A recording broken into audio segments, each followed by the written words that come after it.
Now, there was an interesting comment written by Mario Amui when he was describing the lower redshift work with the Calán Tololo supernova survey that you heard about, which is that they were pointing out that this unfortunate problem that the appearance of the supernova is not predictable, and as a consequence of this, we cannot schedule the follow-up observations a priori.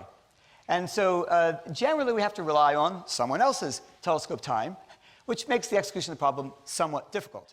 That's what turned out to be the case when the beautiful data set that the Calán Tololo supernova research found was added into the mix.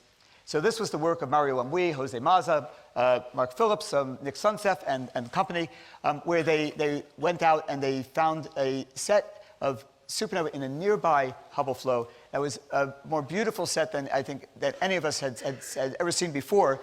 Using that data set, you could use the same color selection, just cut out the red supernova, and now the observed dispersion goes down to some 18% in brightness. That's 9% in distance.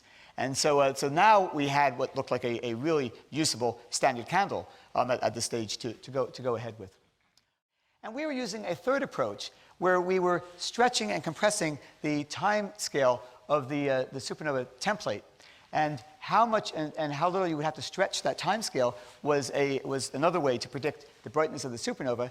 And with that one parameter, the stretch of the time scale of the supernova, you could bring all of this range of Calán Tololo supernova into alignment and make a beautiful single template of a supernova light curve.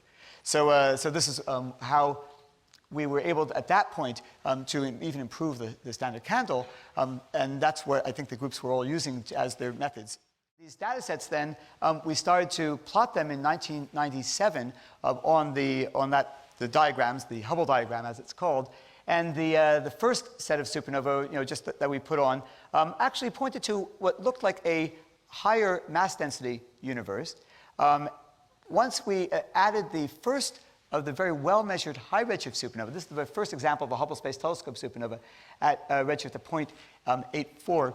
And at that redshift, you now start to see we're pointing more towards this lower mass universe that actually has some cosmological constant in it. So this was actually getting to be interesting, but of course really became interesting when you threw 42 supernova onto the plot. 42 is a very auspicious number for those who followed Hitchhiker's Guide to the Galaxy. And with that data set, we were starting to see this, we saw the surprise that you've heard about, this was really what was kicking off the sense that we are living in a universe that's nothing like we expected. And between our two teams, in fact, we include a large fraction, but not all, of that community of scientists studying supernova, and just sort of representing the rest of the supernova community that was so important to this work. I show here several of the key players that I mentioned in this talk, with whom it was an honor and a pleasure to work on this.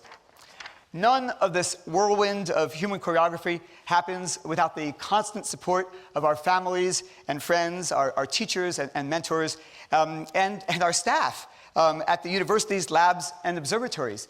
And also, in some cases, the really courageous administrators and funders who took risks on things that was not obvious they were going to work.